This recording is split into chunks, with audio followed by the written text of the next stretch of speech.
Hello सम्पूर्ण मेरो मित्रहरू सबैजनालाई स्वागत छ मेरो युट्युब च्यानलमा। आज म चाहिँ कास्कीकोट घुम्न चाहिँ जान मन लाग्यो। एकदमै गर्मीको मौसम पोखरा योपालि है। मैले साथमा चाहिँ मैले मेरो भाइलाई चाहिँ आग्रह पनि गरेँ, उसको पनि छुट्टीको समय जाउँ न त दाइ, ल जाउँ भनेर हामी शीतल तामाङ दाजुभाइ सर्ट लाएर यो फेवातालको नजारा हेर्दै लाग्यौँ। सर यो चाहिँ हाम्रो कास्कीकोटको द्वार है। हामी दाजुभाइ चाहिँ सर हावा खाँदै चिसो खाँदै डाँडा माथि गइयो हामी चट्ट लाएर। यहाँ चट्ट बाटोमा चाहिँ हाम्रो दिदीबहिनीहरू पुरा चर्चको थाल पुरा धुँदै रहेछ कि होइन, टिलिक्क पारेर। यतापट्टि पनि फेरि हाम्रो लामा दाजुभाइहरू आउनु भएको रहेछ कास्कीकोट घुम्नलाई। यो सुन्दर पोखरी हेर्नुहोस् न, कति ठुलो पोखरी र यस्तो रमाइलो कि आनन्द, आहा है साथीहरू। अनि यो चाहिँ हाम्रो चाहिँ प्रवेशद्वार है, यो चाहिँ कास्कीकोट जाने प्रवेशद्वार। जति पनि साथीहरू चाहिँ पोखरा आउनु भएको छ भने कास्कीकोट घुम्न चाहिँ नछोड्नु होला, नबिर्सिनु होला है साथीहरू। एकदम मजाको छ अरे है। अब म पनि जाँदैछु, तपाईँहरू पनि सकेसम्म पोखरा आएदेखि आउनुहोस् होला, घुम्नुहोस् होला है त। यो चाहिँ मैले चाहिँ ठ्याक्क प्रवेशद्वार यहाँदेखि मैले ढोक गरेँ है, आँखा ढोक गरेँ। ल म भित्र पसेँ, सरर मेरो भाइले चाहिँ भिडियो पुरा खिच्दैछ। ल हेर्नुहोस् नजारा हेर्नुहोस् त, फेवाताल हेर्नुहोस्, माथि कुहिरो हेर्नुहोस्, आहा यस्तो रमणीय क्षेत्र के है। यति रमाइलो ठाउँ, यस्तो आनन्द हेर्नुहोस् त। ल हेर्नुहोस् हाम्रो पोखरा फेवाताल, आहा यो चाहिँ ठ्याक्क एउटा चोखो मन्दिर, एउटा थान रहेछ। उहाँहरू नमस्कार गरेँ।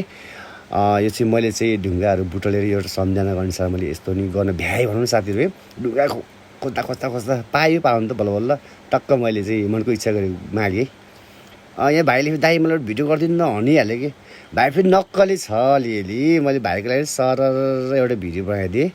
ल हेर्नुहोस् है भाइको फेरि स्टाइल हेर्नुहोस् न, आमामा पोज हेर्नु न, पोज खतरा छ भाइ फेरि। ल हेर्नुहोस् त भाइले पनि एउटा मैले टक्क एउटा भिडियो बनाइदिएँ। मैले यतापट्टि यो छेउबाट मैले एङ्गलबाट यसो भिडियो खिचेको छु। यहाँबाट झन् यस्तो राम्रो देखेको। लेग साइड हेर्नु न, leg side, oh my god, wow यो हो नि स्वर्ग होइन, चट्टलाएर। आहा यतापट्टि यो चाहिँ हाम्रो मन्दिर मुनिपट्टिको सानो ग्राउन्ड हो यो पार्कमा चाहिँ जति पनि साथीहरूले आउनु भएको छ, जानु भएको छ भने फोहोर नगरिदिनु होला। यहाँ डस्टबिनहरू छ, जति पनि तपाईँले खानेकुरा पानीको बोतल ल्याएको छ भने डस्टबिन युज गर्नु होला है त। भाइले दाइ फेरि एउटा भिडियो गरिदिनु त भनिहालेँ कि। ल ठिक छ त भाइ, ल भनेर अर्को भिडियो पनि गरिदिएँ मैले है। भाइ फेरि ल टक्क भाइको फेरि 2-4वटा म्युजिक भिडियो आएको छ नि त। हाम्रो भाइ फेरि मोडल हो नि त, मोडल सुजन थापा मगर। मलाई फेरि घन्टी बजाउनु मन लाग्यो कि। टक्क गेटमा चाहिँ ट्याङ ट्याङ ट्याङ ट्याङ, ल भाइ भनेर मैले घन्टी बजाइहालेँ। भाइले भिडियो खिचिदिइहाल्नु भयो। घन्टी पनि मैले मनको इच्छा पनि मागेँ, घन्टी पनि मैले मजाले बजाएँ। त्यस लागि हामी तल, भाइले फेरि बाटोमै गीत गाउनु लाग्यो कि। मैले ठक्क सरलेको भाइ लजाइहाल्यो। ल हेर्नुहोस् त यो कास्कीकोटको माथिबाट झर्दाको यो तलको नजरा हो कि, यो गाउँ कि, यस्तो राम्रो गाउँ कि हेर्नु न टक्क है।